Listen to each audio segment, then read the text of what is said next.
Hey folks, Randy Go, Trout Magnet Man with you here today. Today folks, I got a video. It's rather lengthy. It's longer than it should be anyway. I come home, I had to edit through over 175 fish. I spent, I'm gonna say about 6.5 hours actually on the water. I fished below the dam and fished above the dam in Nickajack. The reason I pulled out below the dam, the bluegill were not there as they've been for the past 5 years at this time of year. What's up with that? I don't know. It could just be the day, could be an off year for that. Who knows? But I was catching plenty of fish there. There was no doubt about that. But the water temperature down there was 65, 66, 67, something like that. And I told myself, I better check that water temperature up in the lake. Don't want to miss out on the shellcracker spawn or the red breast prawn up there.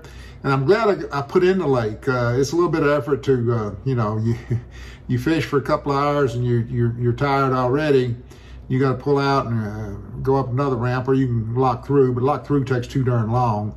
I'm glad I went up there. The water temperature up there was 71 degrees. I was expecting kind of in a way to find some bedding fish. Didn't find any bedding fish, which is probably a good thing. Although I would have loved to got on some bedding shellcracker. There's no doubt about that. But they weren't there. There wasn't any bluegill bedding. There was some fish up in the shallows, crappie, bluegill, bass. Had an absolute ball. When you catch that many fish, that's the beauty of being an ultralight angler, folks. It don't take great big fish to give you a lot of fun. I've got my equipment tailored down to whatever I'm fishing for. I used, for the most of the day, all of the day really, I used the Abu Garcia Diplomat Extreme 6'2" ultralight rod, which it shines on these medium-sized bluegill. It shines on large bluegill. It can handle the big fish. You're gonna see I've caught, I don't know how many 16-inch largemouth bass I caught. They were fat, chunky fish. Caught a couple of white bass. As white bass go, they weren't that big, 12, 13 inches, but on the gear I'm using, they're plenty fish for the fight, I can tell you that. I had both rods with me, my ultralight rods I had with me. I had spooled up with the 2.3 pound Lemony ES2 Ester. For those of you who think that I've quit fishing it because I've been fishing braid so much, that's not the case. I love my Ester lines. I've been fishing Ester lines a long time, folks. I don't know that I'm the first one in the States to fish an Ester line, but I got to tell you, I think so, because I quizzed forums and a lot of places about Ester line way before I ever started using it. Nobody had ever heard of the stuff. But I've been using it for quite a long time now. My first Ester line I used was ticked, and used Daiwa Ester lines. I tried quite a few different Ester lines, and then I finally got on board with the Variabus lines there, and just fell in love with the Variabus Neo Orange Ester monofilament. And then when they come out with the Lemony, I like the Lemony much better. It's much more manageable. It's a softer line. The casting on this Ester line is fantastic. You can cast coast to coast. Sensitivity is off the charts. It sinks. I like everything about it. It can have some manageability issues, but I've learned to overcome that with not putting so much on the spool. I use a shock leader on my Ester lines. Now, I know a lot of people don't, but I'm going to tell you something. I've been fishing this line a long time. If you go back and look through a couple hundred videos I've made, 300, whatever it is, you're going to find where I've landed some really big fish on Ester line. And I'm going to tell you something. There may be some people out there that fish Ester line without a leader. I've seen a few posts on Instagram where someone's taking up Ester line. They don't want to use a leader, so they're using clear Ester, which that's fine. You may get away with it, but I'm going to tell you, sooner or later, you're going to lose the fish of a lifetime because you don't have any shock leader on there, and you're going to be heartbroken. I will stick with my leader. I'm going to continue to use the leader. And I may even one day, although I've done it in the past, I may even one day go back to fishing without a leader just to show you on the video. I say I'm going to do that, but here's the thing. Of course, with a leader, you got the knot in there, which is going to lower the overall pound rating of the line. It's going to break it somewhat less than what the rated line strength is. That's just the way it is. I don't care what line you're using. But I've got to tell you, yes, leaders are a pain to tie. There's no doubt about it. But I'm going to tell you what, if you're using Ester line, in the end, you're going to be better off if you use a leader when you hook into these big fish. And, you know, I'm hoping to get on some shell cracker bedding in the next 2-3 weeks. I'm hoping. I hope I don't miss them. I hope the weather, this wind, it's howling today. It's blowing 100 miles an hour here today. I mean, I'm sick of the wind. I'm just absolutely sick of it. But I'm going to tell you something. You get into some 11, 12-inch shell crackers, 10-inch shell crackers. They will pop some Ester line in a heartbeat if you don't have a leader on there. I've experienced that in the past, and that's why I use a leader. But shell cracker will test some Ester line, maybe more so than some larger fish because of the way they fight. They make those runs, they zig and zag. I mean, them fish are just, they got an attitude about them, and they will definitely make some runs on you. But anyway, had a great day, caught a huge number of fish. Did not find the size bluegill I wanted. I was wanting some, I say bluegill, as those of you who watch the channel know that nickerjack, it's not known for its bluegill, it's known for its shell cracker and its redbreast. And yes, you can catch bluegill at nickerjack, but I've never run onto any big beds of good bluegill at nickerjack. They may be there. I've just never found them in the five plus years I've been fishing it out of the boat. I don't know where they would be, but I've had other people, locals there, that tell me this is just not a great bluegill lake. Great shell cracker lake, great redbreast lake, but bluegill, not so much. But I'll keep looking, and I'm going to catch them when I find them.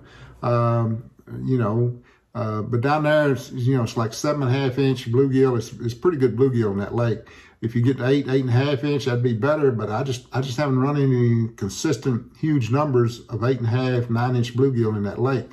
But anyway, on this day, folks, had a fantastic day. Got to fish in the man-made marker buoys out in the lake there. The riprap around them. What happens this time of year, those shell cracker and redbreast and bluegill will come up to bed in those areas, and the bass follow because they see it as an easy meal. They're going to pick some bluegill off them shallow beds. So you got to deal with the largemouth when you get out there. And believe you me, folks, I had plenty of them. I don't know how many total I caught. I don't know. I caught 12, 13. I don't know how many I caught. I caught a bunch. While they're fun, when they get up to a certain size, the most fun would be if you got like a 12-inch, maybe a 13-inch. You start getting 15, 16-inch largemouth on ultralight. Yeah, it's fun. Don't misunderstand it, folks, but it takes you a long time to get that fish in. And it can be a chore, and you know what it is. I liken the largemouth bass to a diesel truck. They got the torque. They don't have the horsepower, but they got the torque. And you're pulling against that torque, and sometimes it can take you a while. But I had a fantastic day. Like I said, I was hoping to find some bedding fish, but didn't do it. I found a few smallish type shell cracker. The best one I caught, I think, was 9 inches. But of course, 9-inch shell cracker, I'll take them all day. If all I get all day long is 9-inch shell cracker on every cast, I'd stay there all day. I can tell you that. That was a total of an 8-hour trip for me, over 8 hours, actually, probably 9.5 hours, which that makes for a long day for me. It's unusual I stay on the water, 4 or 5 hours is about my tops now, and I spent well over 6 hours on the water on this trip. Because the fishing, when you can get those kind of numbers in fish, and they're decent fish to give you a great fight on the ultralight, it's just, you don't want to leave. It's just a fantastic day. And absolutely had a ball. As I say, this is the beauty of ultralight angling, folks. I got the equipment. I got a number of rods where I can target the rod I want to the species I'm after, and then you just deal with the bigger fish you're going to get. But that Abu Garcia Diplomatic Stream, using it for your medium-sized bluegill and up, it shines, folks. It's a fantastic rod. It's sensitive. It's got great action. It's just a fantastic rod. I'm going to try to go out again tomorrow. It's supposed to be storms, come up about afternoon, but I'm going to try to get down there early, try to find these fish, because what happens, they'll come in there and they'll do it, and they'll do it quick, and they'll be gone, and then you will miss them. So, you only got a short window there when they do this. Now, all fish don't bed at the same time. This is going to last for a 2-week period, but you got to be there. And the only way to do that is to burn up the roads and check it. I used a trout magnet, was the only lure I used yesterday, or day before yesterday, I should say. The bison color trout magnet on a 1.5 gram Daiwa Gekeben jig head. It works fantastic. If you've watched my videos, you know that's what I prefer to use. It's a great bait, trout magnet. You can catch your bluegill, shellcracker, white bass, crappie, largemouth bass, smallmouth bass, spotted bass, which I had one really good spotted bass on the strip, 13-inch, 13.5-inch, which on the rod I'm using, that's a great fight, let me tell you. It's a fantastic fight. But the trout magnet, I don't think there's a species that swims that won't hit that thing. And to me, that makes it a fantastic bait. I've been using trout magnet for, I don't know, 14, 15 years now, a long time. I love it because I can take it. I don't have to have but a couple of colors. I have confidence in it. I'm going to catch fish with it. It's just an outstanding bait. So anyway, folks, hope you enjoy the video. I'm in full-blown fishing mode now. I'm going to try to get out some videos about how I twitch the trout magnet. There's several ways you can twitch it. I twitch it a little bit different because I hold the rod almost completely vertical when I'm twitching. I think, and I started doing that by accident, I think that gives me an advantage on, they like that. I don't know why. I get a great hookup like that. I don't set the hook. Those of you who watch the videos know I don't ever set the hook. I don't have to set the hook. The fish set the hook themselves, especially with these Japanese rods. But I will get some of these tips up. But right now I'm in full-blown fishing mode, and I just want to go out there and want to start casting, want to catch fish. And, if I take the time out to do these tips about how to twitch the trout magnet or how to fish it under a float, that's just going to take up time away from catching fish. And right now it's fish catching mode is on. It's April, end of April. Everything's eating. Everything is eating. So anyway, folks, I hope all of you are healthy. Hope you're safe. Hope you're out fishing. Hope you're catching a ton of fish. So until next time, sort up them all, and life is good.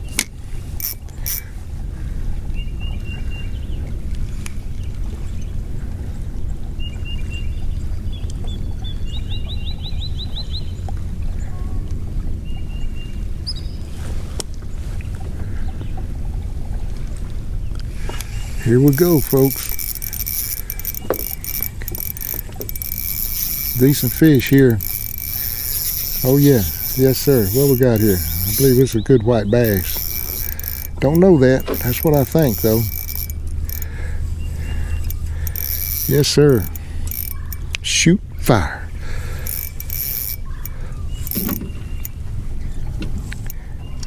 Oh yeah, this is a good white bass. Real good white bass on this rod. I can tell you that right now. Shoot fire. What you talking about down here today? Yes, sir. Get him out of here.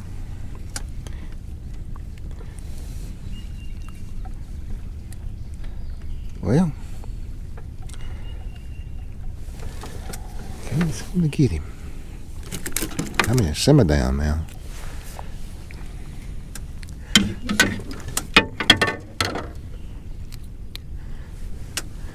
On ultralight, folks, that's a lot of fun. That is a whole lot of fun. Don't get a measurement on him. He ain't that big. His white bass go, he ain't big at all. He go 12 inches. But hey, on diplomatic stream, I don't want no more, folks. All right.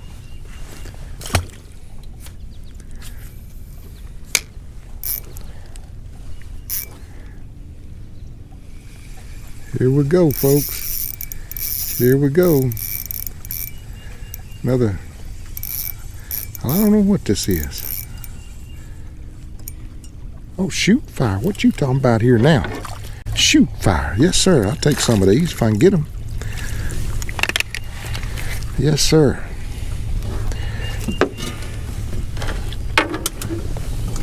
Yes, sir.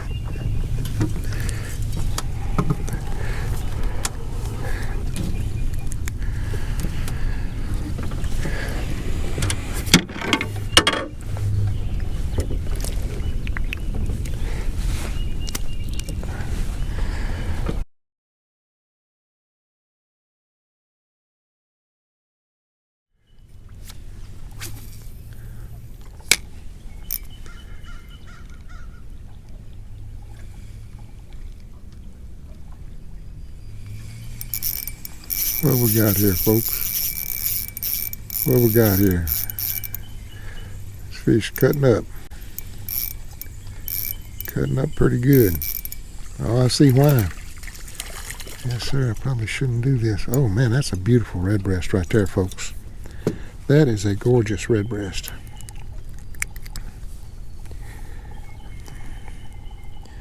All right. I'd like to get into a whole bunch of them just that size. They get bigger, and I've caught much bigger, but I'll take them.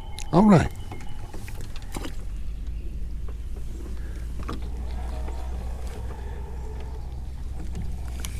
What we got here, folks? What we got here? He's cutting up. He's digging. That's for sure. What we got here, folks? What we got here? Oh yeah, that's what I'm wanting now. That's what I'm wanting. Yes, sir. Now, this is a good shell cracker here. Yes, sir. That's a decent fish there. That's a good shell cracker. Shoot fire. What you talking about? All right, let's get him back in the water.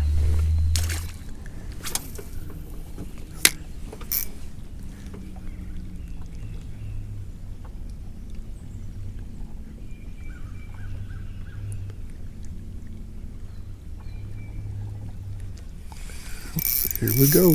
Here we go. What we got here, folks? I believe it's either a redbreast or a shell cracker.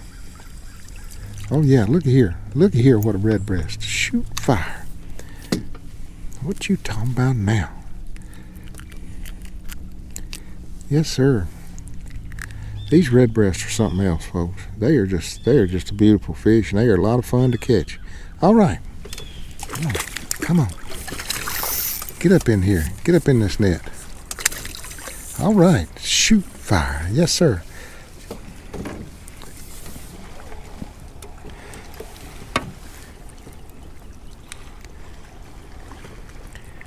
I mean, little Kentucky. Hey, he put up a good fight, folks. Yes, sir. All right.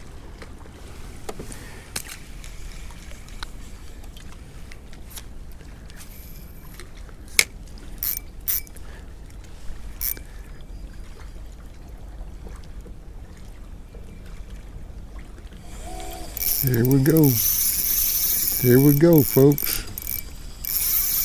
Got to be a redbreast or a shell cracker. Decent fish. Oh yeah. Yep. That's what I thought it was. Just a shell cracker. Yes, sir.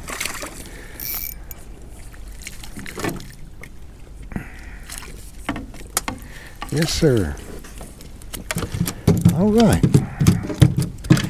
Now, shell cracker go, he's considered a little boy, but hey.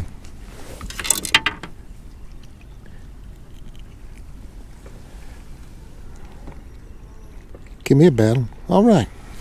Look at that.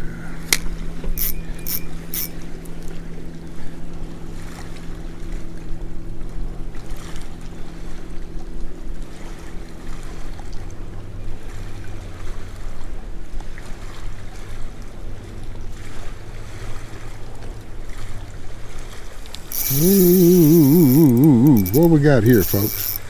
This joker hit it with authority now, is what I'm telling you. I don't know what this might be a catfish. I don't know what this is. I don't have a clue what it is. I know he's giving me all I want. Might be a good Kentucky. You just don't know, folks. This ultralight be. Oh, it is. It's good Kentucky. Shoot fire. What you talking about? What you talking about up in here today? Yes, sir. What you talking about? Shoot fire. This is a good fish. On this outfit, you better believe it. It's an excellent fish. It's an excellent fish.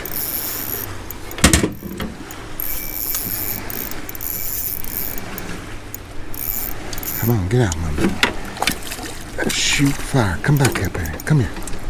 All right, shoot fire, folks. Yes, sir. Made my day if I don't catch nothing else. Yes, sir. This is a gorgeous Kentucky.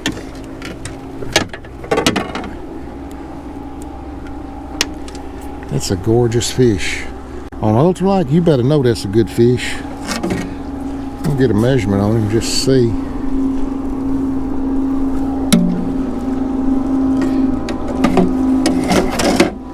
He go 13 and a half. On the Diplomatic Stream 6.2 ultralight area trout rod, you better know that's fun, folks. All right, we're gonna get him back in the water.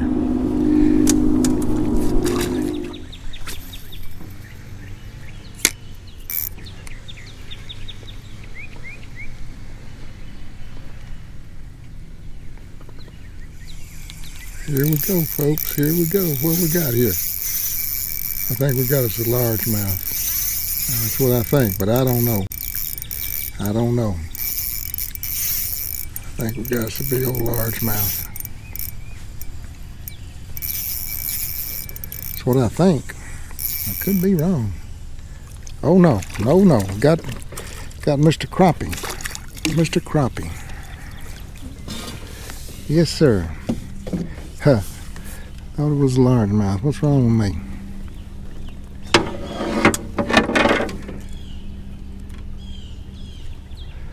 Boy, he flat wanted that jig. That's a fact. That is a fact. That's a legal crappie. All right.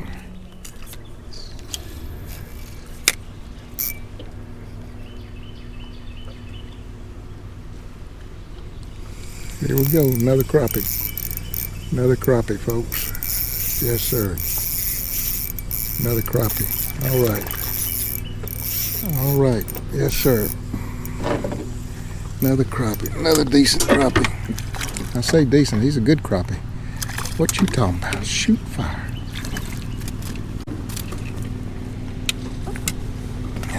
Yes, sir. Another decent crappie.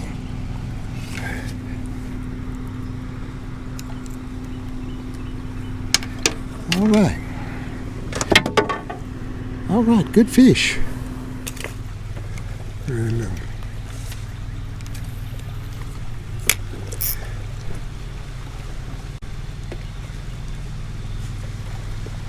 Here we go, folks. Got us another crappie. Got us another crappie. They stacked over there. They are stacked over there.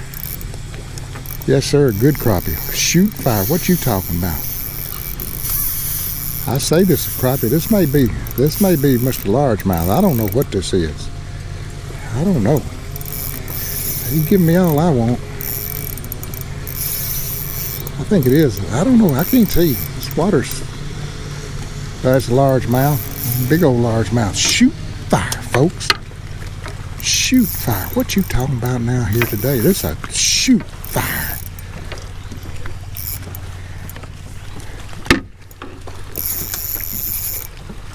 Shoot fire. There you go. Yes, sir. Now, folks, that's a battle right there now. That's a battle. What you talking about here today?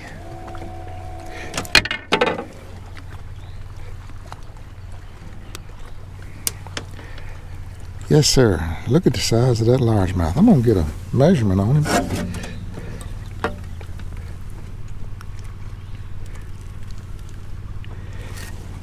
.5 inches. 16.5 inch largemouth. Yes, sir. All right, let's let him go.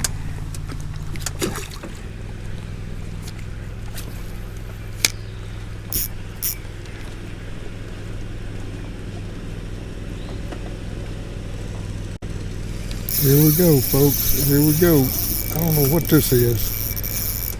I have no clue. I think this is going to be a largemouth, but I don't know that.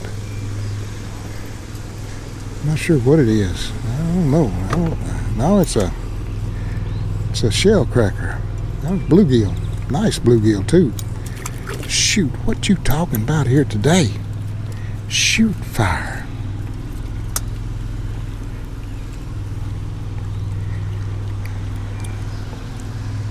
All right, that's a nice bluegill, folks. All right. Here we go, folks. Here we go.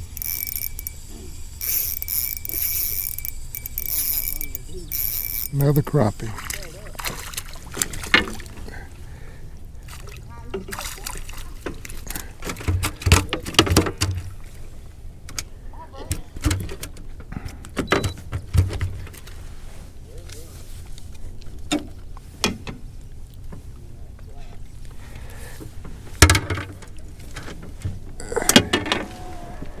Another keeper crappie. All right.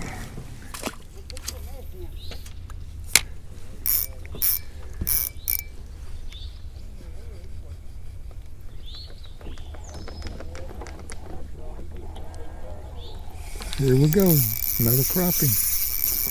Another good crappie.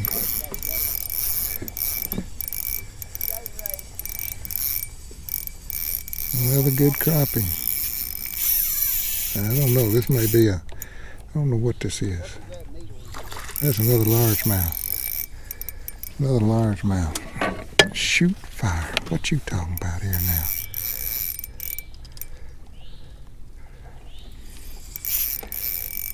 Come on. Come on. Get up here. Get up here.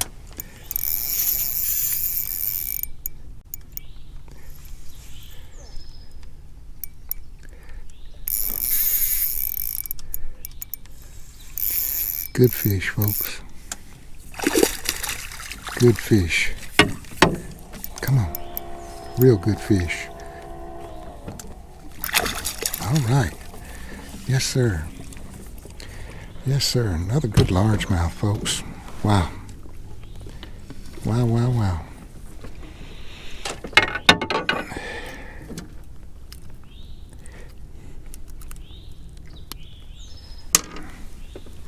That's a good largemouth. That joker. Let's get a measurement on him. See. 15.5. 15.5-inch largemouth. Boy, that joker is big, thick. All right.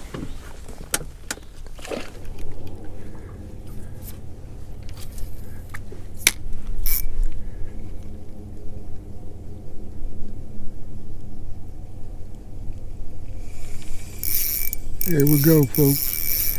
I don't know what this is. It's a big fish, whatever it is. I don't have a clue what it is. It's a big fish. Big fish. Oh, it's a big bass. Big bass. Big for this outfit, that's for darn sure. Yes, sir. Be lucky to get this fish in. Oh yeah, shoot fire. What you talking about? Got a good look at this joker. Yes, sir. Yes, sir. Yes, sir. Nice bass. Nice bass. All right. Shoot fire. What you talking about here today, folks? Man, they some healthy fish too.